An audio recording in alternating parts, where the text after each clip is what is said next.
Alidé a démarré ses activités en 2006, suite à la transformation institutionnelle du programme Crédit Épargne de l'ONG française Initiative Développement. Sa mission est d'améliorer les conditions de vie des populations défavorisées en leur offrant des services financiers et non financiers de qualité. Alors, au démarrage, précisément dans les années 2006-2007, nous avions eu à faire face à un certain nombre de défis, notamment d'ordre opérationnel. Il s'agit des défis d'impayés avec un portefeuille à risque élevé de 23%, un fort taux de départ de la clientèle. Nous avons perdu plus de 35% de notre clientèle à l'époque. Il y a la forte concurrence.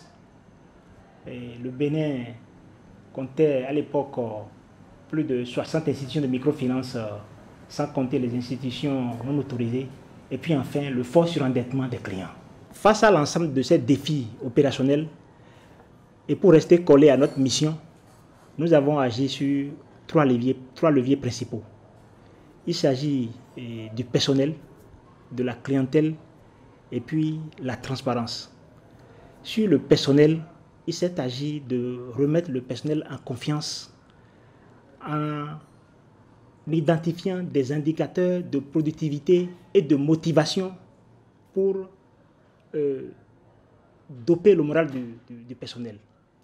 Sur la clientèle, nous avons renoué avec la clientèle en développant de nouveaux produits et surtout en insistant sur notre dimension services non financiers qui permet de développer un ensemble de services d'accompagnement social et familial pour une prise en charge complète de la clientèle. S'agissant du volet de la transparence, nous avons opté pour une transparence intégrale, c'est-à-dire vis-à-vis de nos partenaires techniques et financiers et vis-à-vis de la clientèle. C'est vrai, notre engagement dans la gestion de la performance sociale n'est pas sans résistance. On a des résistances internes et externes. En interne, c'est les auditeurs internes qui voient que les charges affectées au volet social pèsent trop lourd dans le total des charges. Et pour les résistances externes, c'est les bailleurs de fonds qui craignaient que Alidé soit en impayé par rapport, ne puisse pas rembourser ses engagements vis-à-vis d'eux. Les résultats que nous avons obtenus suite à nos différentes actions ont permis d'accroître la portée de notre clientèle qui est passée de 8 000 à 23 000 à fin 2011. L'encours de crédit qui était à moins de 1 milliard est passé à 3 milliards. Le portefeuille à risque est resté dans les normes contenues à 4% et nous avons atteint notre autosuffisance opérationnelle en 2011. Mais c'est à partir de 2012, à la sortie des normes universelles de gestion de performance sociale, que l'institution a décidé d'asseoir sa stratégie. Et cette stratégie est basée sur la clarification de la mission et la définition des objectifs et des indicateurs sociaux. Parmi les indicateurs sociaux choisis, on peut citer le suivi du niveau de pauvreté des clients et la satisfaction des clients. Et à ce sujet, nous avons décidé d'avoir 90% de nos clients qui sont satisfaits et d'atteindre 70% des clients plus pauvres. Un autre indicateur ou objectif que nous suivons, c'est le nombre de femmes dans le portefeuille. Et nous avons décidé d'atteindre au moins 85% des femmes. Toujours à partir de 2012, nous avons réalisé des audits sociaux et des évaluations qui nous ont permis, entre autres, de constater qu'il faut encore à l'institution plus d'engagement des autorités et des membres du conseil d'administration. Et là, nous avons formé nos administrateurs, ce qui a amélioré leur intérêt à la gestion de la performance sociale. En tant que chef service opération, plusieurs responsabilités nous ont été confiées. Et la première, c'est l'enquête de satisfaction des clients que nous organisons tous les 2 ans afin d'identifier les nouveaux besoins de notre clientèle. Grâce à cette enquête de satisfaction et au regard des recommandations qui nous ont été faites, nous avons apporté des solutions significatives. Nous avons élaboré deux produits. Le produit DAT dépôt à terme et une amélioration du produit DAV qui existait. En ce qui concerne le financement agricole, tout un dispositif a été mis en place. Il s'agit d'abord du recrutement des conseillers en production végétale pour l'encadrement technique des producteurs sur le terrain. Également, la méthodologie de mise en place du crédit a été revue et répond efficacement aux intérêts techniques des spéculations à financer. Nous ne demandons plus obligatoirement les garanties matérielles, mais les cautions entre les membres sont éligibles pour avoir accès au crédit à Alidi. Toujours dans cette même rubrique, le taux d'intérêt de Alidi a été revu à la baisse.